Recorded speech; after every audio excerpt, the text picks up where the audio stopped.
Till now we have discussed about the properties of the system. Okay, so what are the 5 properties? We have the linearity property, then the time invariance property, causality, memory, and stability. Now we will go for LTI system. Kindly take down notes. LTI system within bracket linear time invariant system. Linear time invariant system.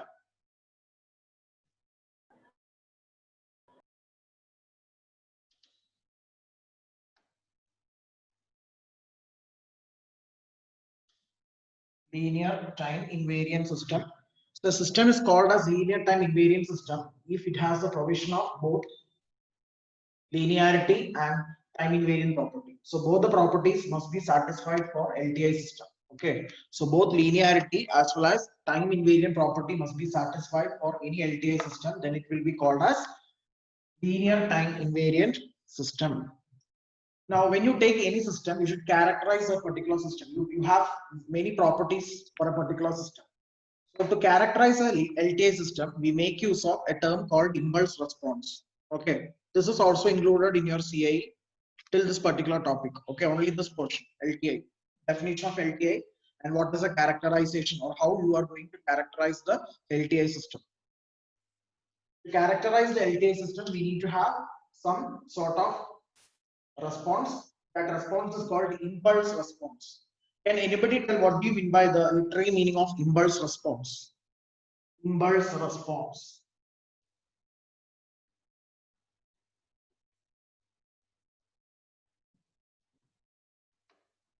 What is impulse response?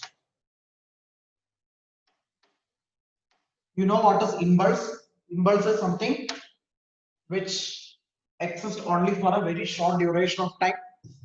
Maybe a t is equal to 0 or any other instant of time.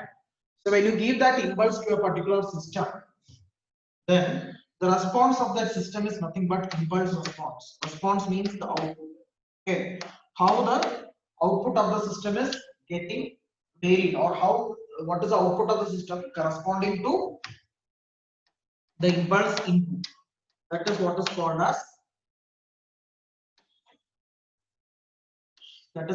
as impulse response. So to characterize any LTI system, we need to access these impulse response, or we need to find the impulse response. Okay, it's a standard kind of test signals.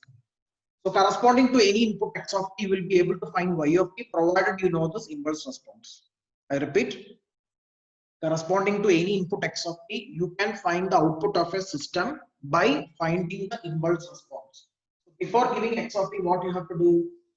You will have to give a input impulse signal, and accordingly you are going to find the output of the system. That is what is called impulse response. After finding the impulse response, by using some mathematical operation, we will be able to find the exact output of the system corresponding to any arbitrary input x of t. I'm trying to share my board. I'll take some time.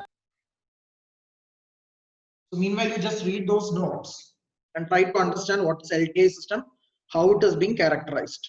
Okay. Take down these notes. It is very important.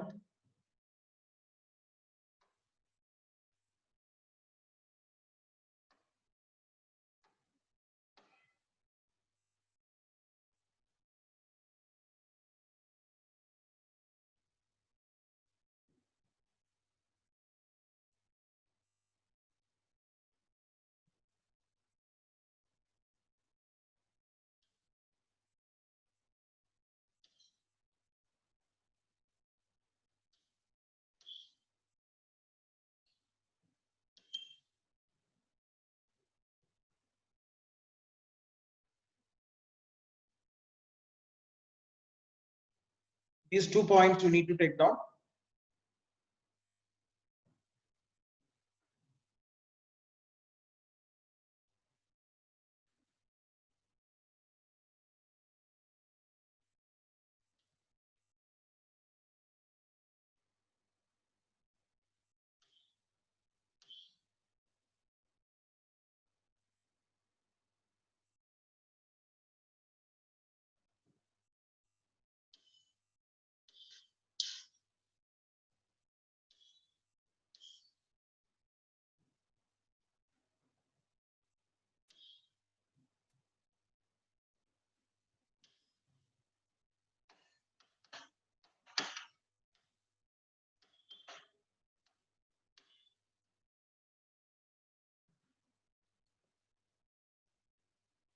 I told you the output of the system can be found out by using impulse response. Okay. If you take any input x of t and if you give that input x of t to the system corresponding to the x of t, you will be able to find the y of t by using the impulse response. And for that, you need to have a mathematical process that is called convolution sum and convolution integral. So what is convolution sum? That is what is being mentioned in the third point. The output of an LTI system is given by a weighted superposition of time shifted impulse response. So if you take any LTI system, what do you mean by LTI system? It is nothing but a system that is able to satisfy both linearity as well as time invariance property. So if you take any LTI system, the output of a system is nothing but the weighted superposition. What do you mean by weighted? Weighted is nothing but multiplication by a scaling factor. Weighted is multiplication by a scaling factor. And you know what is sum. So weighted sum or superposition of time shifted impulse response. You know what is time shifted? It will be x of n minus k, h of n minus k, like that. So the time shifted impulse response will be weighted and then summed together, which is nothing but the output of an LTI system. This weighted superposition is known as convolution sum. Okay. For a discrete time system, you will have convolution system, and for the continuous time system, you will have convolution integral. I repeat, there are two methods. One is convolution sum and another one is convolution integral. Both the methods are applicable for separate systems. That is, convolution sum is applicable for discrete and convolution integral is applicable for continuous time system. And why you go for these two methodologies is because you are going to find the output of any LTI system based upon an input x of t. For this, you need to find the impulse response. Okay, so impulse response, finding the impulse response is the only method which can be used for finding the output of any system by using the input. Okay, by using the input and impulse response. So you will have a system with you. You will give an x of t also. Correspondingly, you are going to find y of t. Okay, so how we are going to find y of t? Only by finding the impulse response. So before going to give the input, first of all, you are going to provide del of t. Del of t is nothing but your impulse. Based upon that impulse, you will get the output y of t. Sorry, h of t. H of t is the impulse response. Now you have to take the impulse response along with your input x of t to perform the convolution sum or convolution integral. Correct?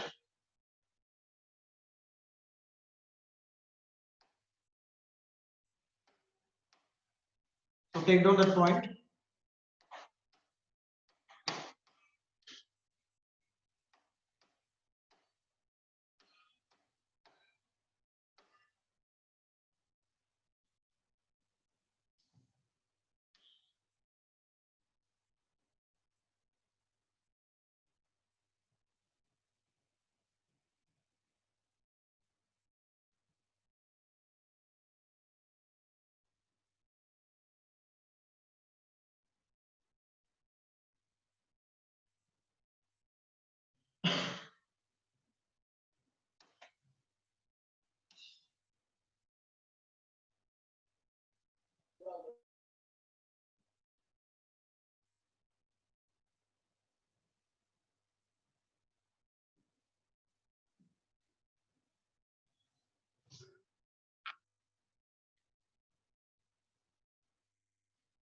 So this is included for your CAE. What is LTI system? How you are going to characterize any LTI system? So the answer should be, you're going to characterize the LTI system by finding the impulse response, and output of any LTI system is equal to the superposition of or the weighted superposition of time shifted impulse response. Now going to the next topic, take down the heading, representation for discrete time LTI system in terms of impulse response. This is not included for your CIE. Till this point you need to study. Okay, already I have shared the question bank, so it doesn't mean that only the questions from the question bank will be asked. That is for the practice, but there can be some questions from the question bank also. So you need to solve those answers, and tomorrow I'll discuss some tricky questions from there. Okay, whatever you have doubts, you just mark. I will clear you tomorrow. And meanwhile, I need to say you two things. One is the operation on independent variable. What do you mean by independent variable? What do you mean by independent variable? Which is the independent variable that you have?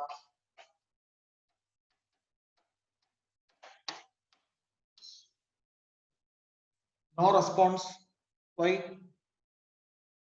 What is the independent variable in signals?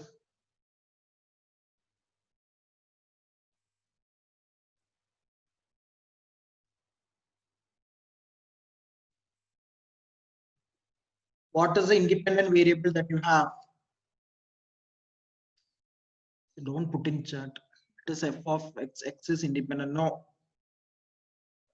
You don't go for function f of x. You tell me in terms of signals. What is the independent variable that you have? Time. Time is the independent variable, and dependent variable means it is amplitude. Okay.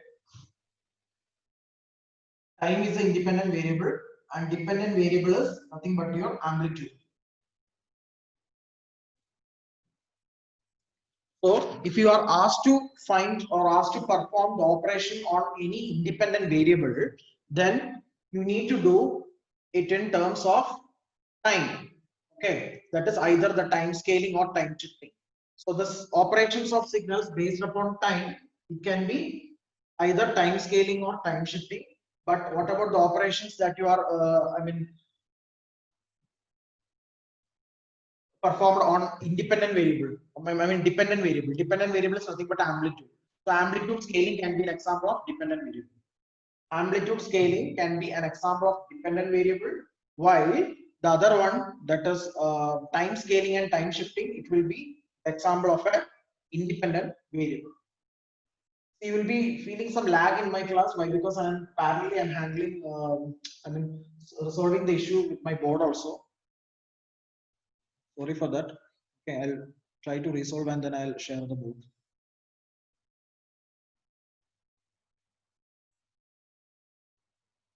So now we are going to study about how to represent a discrete time LTI system in terms of impulse response. I told you impulse response is something which is used to characterize the output of a system. Okay, so here we are in this topic, we are going to find the output of the system based upon the impulse response. The impulse response is something which is used to characterize an LTI system. So based upon the impulse response only, we are trying to find the output of the system. So in this particular analysis, you will find the relation between output and impulse response. So for that, what you have to do is all of you kindly draw this particular signal. This is a signal x of n. Draw the signal x of n.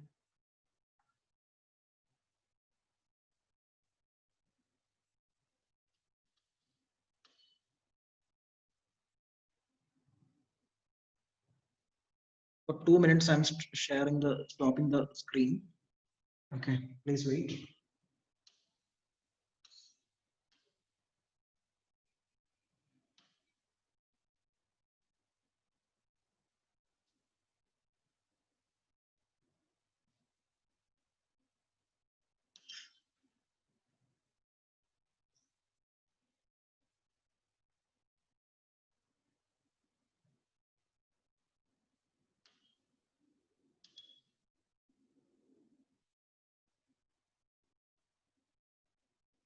And now is the board is visible? Yes, sir. Yes, sir.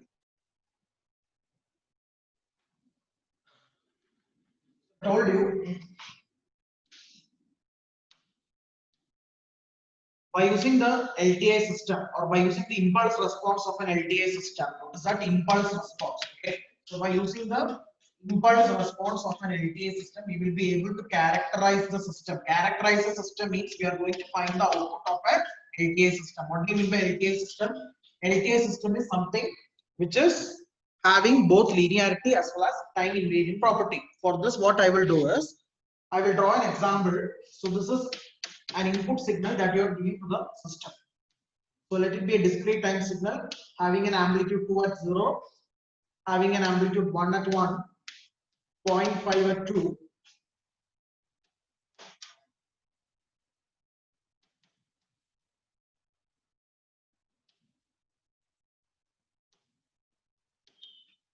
Kindly take down this.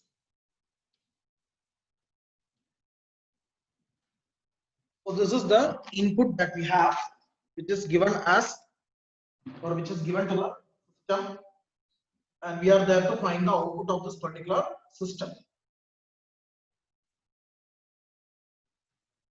Okay. So after knowing the input x of n, we won't be able to take the output y of n, because we need to find the character of the system. That character of the system is nothing but your impulse response. Got it? So after knowing the impulse response h of n and the x of n, we will be able to find y of n. I repeat, x of n is the input that is given to the system. You need to find the output y of n, but having x of n alone, you won't be able to get y of n. You need to access the character of the system. The character of the system is represented by the impulse response, that is nothing but h of n. Okay. So after knowing x of n and h of n, you will be able to get the output y of n of the system. To find the output y of n of the system, you are having two methods. One is convolution sum. One is convolution sum, and second one is convolution integral. Convolution sum is applicable for discrete time system, and convolution integral is applicable for continuous time system.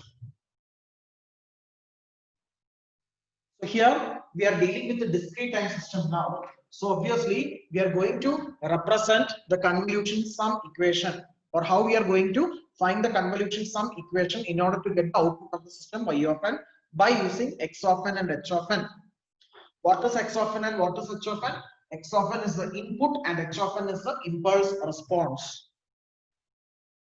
Now what I will do is, I am going to represent this x of n in terms of shifted impulses. Represent input x of n in terms of shifted impulses.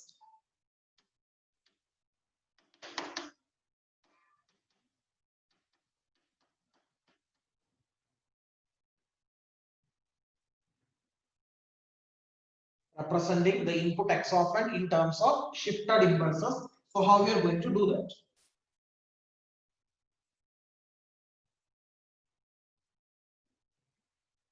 Okay, so first I will take the signal at n equal to 0. What is the signal at n equal to 0? What is the signal that you have at n equal to 0?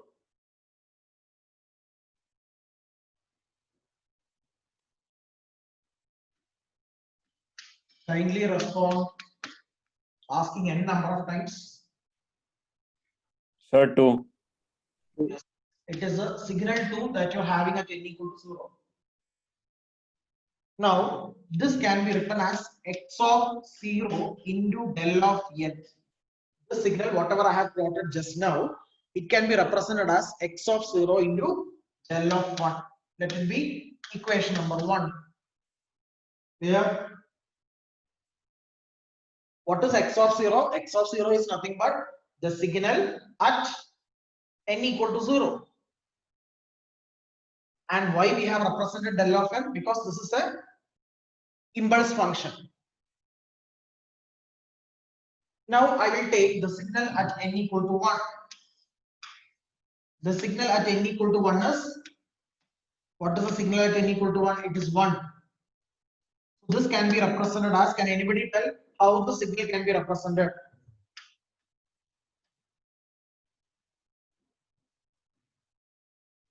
How the signal can be represented?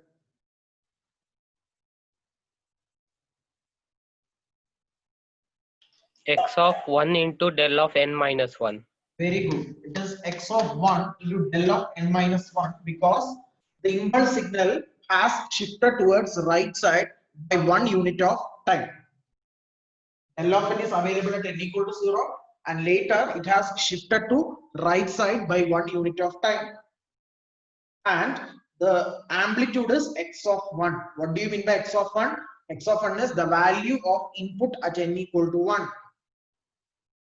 Let it be equation number 2. Like that, you need to draw for all the time instance, remaining time instance, that is 2, -1 and -2. Kindly draw it.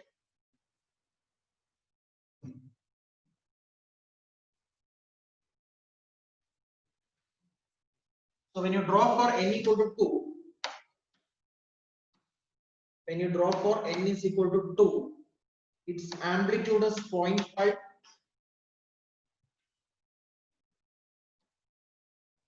So it will be 0.5 into, so not 0.5, x of, you can write it as x of 2. X of 2 into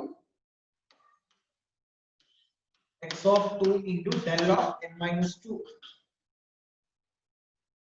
Similarly, you have x of minus 1 into L of n plus 1, isn't it? If you have a signal at -1, means it is del of n plus 1. This is del of n plus 1 because it is shifted to left. So it is x of minus 1 into del of n plus 1. Similarly, you have x of minus 2 into del of n plus 2. So totally, you are having how many number of signals? 5 signals starting from -2 and ending at 2. So adding all these 5 equations,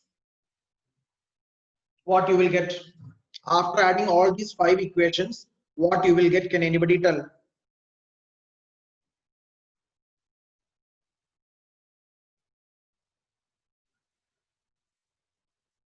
You just add all the 5 graphs, what you will get? X of n. Yes. After adding all the 5 graphs individually, you will get the entire sequence x of n. So now you can write x of n as, starting from the left sequence, the extreme left sequence is starting from x of minus 2. X of minus 2 into del of n plus 2 into x of plus x of minus 1 into del of n minus 1 plus x of 0 into del of 1 plus x of 1 into del of n minus 1 plus x of 2 into del of n minus 2. So these are the 5 equations that I got after splitting each signal individually. And then adding, you will get the entire sequence x of n. Now, this x of n, I can put it in a general summation value. Sigma k varies from -2 to 2. Why? Because -2 to 2? Because the impulse signal is being shifted from -2 to 2. You will have a -2 term, you will have a -1 term, 0 term, 1 term, and 2 term. So -2 to 2. Sigma k varies from -2 to 2. X of k into del of n minus k. So the above expression can be represented in a general summation manner, that is x of k into del of n minus k. If you expand this equation, you will get the previous one. You put -2, what will be the effect? X of -2 into del of n plus 2, that is your first term. Then you put -1, so x of -1 into del of n plus 1, that will be the second term. Like that it is going, right? If you put k equal to 0, x of 0 into del of n. If you put k equal to 1, x of 1 into del of n minus 1. So the entire summation having 5 number of terms, I can just reorganize in this particular manner. So this is the way of representing any signal x of n. Now, if you are taking the time from -infinity to infinity, okay, then generally x of n can be written as sigma k varies from -infinity to infinity x of k into del of n minus k. In the previous example, we have confined the signal only from -2 to 2, but that doesn't happen in all cases, correct? So we have to go from -infinity to infinity to represent this entire signal in a general way. So from this equation, it is understood that any input x of n can be represented as weighted sum of time shifted impulses. It has equation number 1.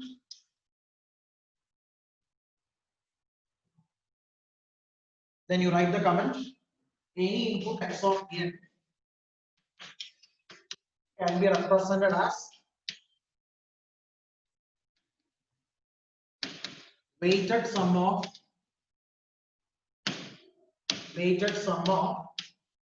shifted impulse response. Shifted impulse response. How did you got this particular statement? Just to observe the previous statement, you will get the weighted sum of shifted impulse response. Del of n minus k is the shifted impulse. No, you don't write impulse response, you just write impulses. Okay. Shifted impulses, just enough. Shifted impulses, don't write response. Shifted impulses enough. Del of n minus k is the shifted impulse, right? Del of n minus k is your shifted impulse. So once you get that shifted impulse, what you will do? You are multiplying it with x of k. So this is your weight. X of k is a scaling factor that you are multiplying with your shifted impulse. So you can say that you have a weighted shifted impulse and then you have summed up, isn't it?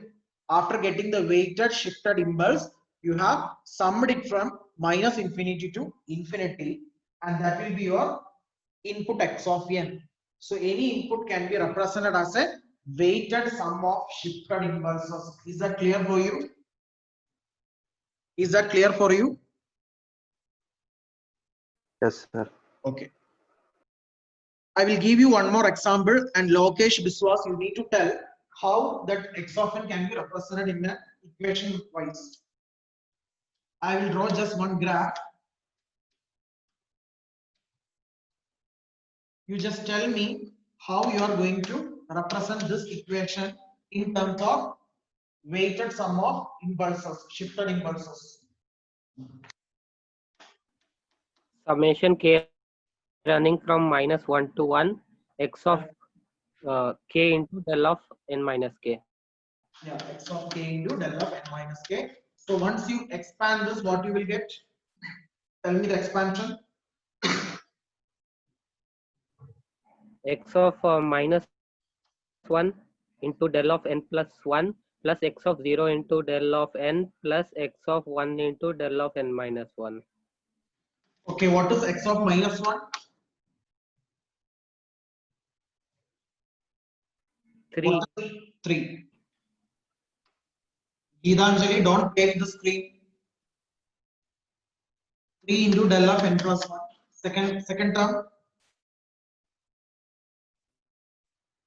1. So 1 into del of n plus x of 1 is 2.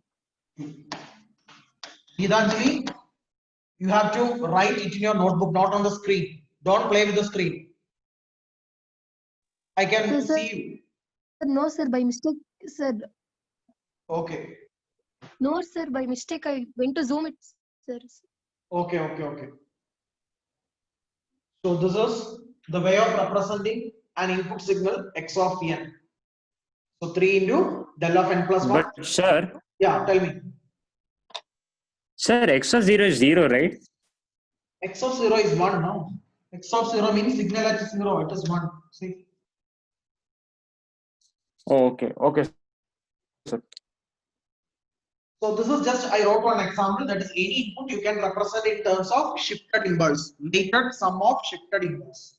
Okay. Now, going to the next step. If I take one system and if I give an input x of n, if I take output y of n, then y of n is nothing but transformation of x of n. Just like this, y of n is nothing but the transformation of x of n. Let it be equation number 2.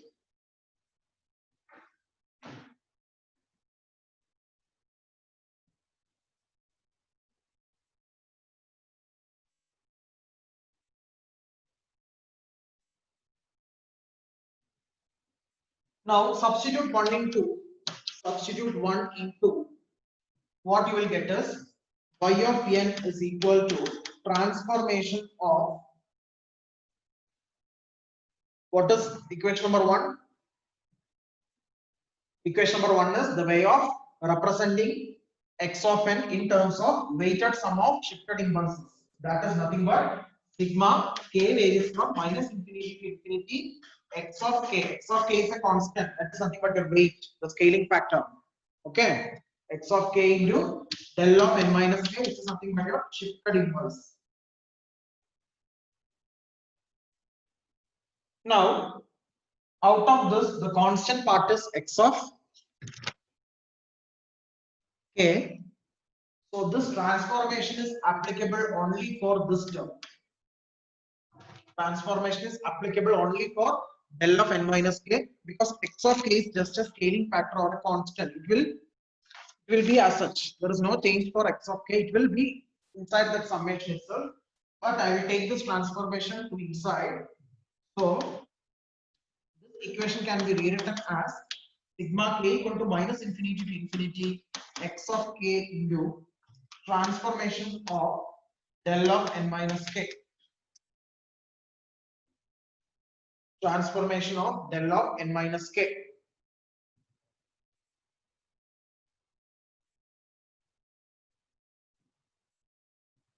And what is the transformation of del of n minus k? Means the output corresponding to, what is the meaning of writing like this? It is nothing but the output corresponding to del of n minus k, which you can call like h of n minus k. Output corresponding to del of n minus k, I can call like h of n minus k, which is known as the impulse response. So h of n minus k is known as shifted impulse response. H of n minus k is known as shifted impulse response. Earlier it was just a shifted impulse. Del of n minus k, what it is? It is a shifted impulse. But now we have gone through the transformation. After transforming this del of n minus k, you got h of n minus k. This is what is the output corresponding to del of n minus k, which you can call like shifted impulse response. It is a response. Output corresponding to del of n minus k is nothing but your impulse response. When it comes like h of n minus k, then you can call like shifted impulse response. Therefore, the previous equation now can be rearranged as y of n is equal to sigma k varies from minus infinity to infinity x of k into h of n minus k. That is, as a statement we can write, output is weighted sum of impulse response. Output of the system is weighted sum of impulse response, because this is your impulse response, sorry, shifted impulse response. This is your shifted impulse response. This is your weight and this is your sum. X of k is weight. Okay. So h of n minus k is your shifted impulse response. After multiplying with a scaling factor or a weight, it will become x of k. Then you are finding the sum from k weight.